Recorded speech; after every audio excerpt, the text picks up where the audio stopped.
Do you see reverse migration of IT professionals, or for that matter, any professional, to tier 2 and tier 3 city? And I think it's Yeah. interesting what's happening. All this while, we've been facing a situation that people from tier 2, 3, 4 cities have been moving to metros and bigger cities in search of Yeah. employment.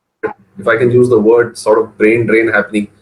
But Yeah. today, you have a sort of a situation that you can actually have best of both the worlds. So you have a quality Yeah. of life in your city, which is less Yeah. polluted, less hassle. Yeah.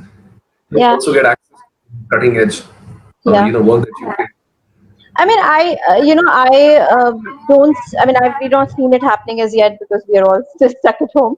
But, I think I spoke about the whole inequality in opportunities, right? So, equitable opportunities, which really begins from when you're a child, right? And I quote this quote of, one of my favorite singers, Bono, when he says that where you live should not dictate how you live, right? So, I think I personally feel models like this will open up opportunities. It is very prevalent in countries like US, or you see other countries where people actually live in remote places and they manage to work. I mean, they probably travel to work every day because their countries are smaller, but they do manage to do a big part of their work from their home or from remote locations, right? So I don't know how this is going to pan out. So will we, for example, see the concept of more satellite offices, right? So today, when I showed you that beautiful building, 40,000 people are coming into that building every day. Will we start seeing, let's say, a TCS office in every suburb of Mumbai, for example, right? I mean, again,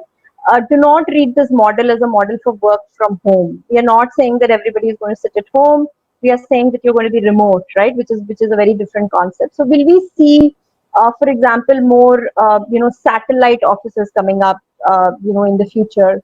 Not just for companies like us, but any companies, right? So even if you're running, for example, a physical laboratory setup, will we see smaller and smaller laboratories which are coming up in, yes, smaller towns, smaller cities, smaller places, and so on? Of course, a lot of it will depend on the connectivity, especially in a country like ours, which we still see as challenges, right? We find that in tier 2, tier 3 cities, the connectivity is still an issue. But I think the paradigm will change. Now, how it will change, we are still trying to figure it out. But I think this notion of, building this gigantic physical structures, which houses thousands of people, every company has done it. It's not just TCS. Every technology company, every businesses have done it. And these have become showcase locations, right? I think a lot of this will undergo change. And I actually feel that it might not become work from home, but I feel a notion of a satellite office or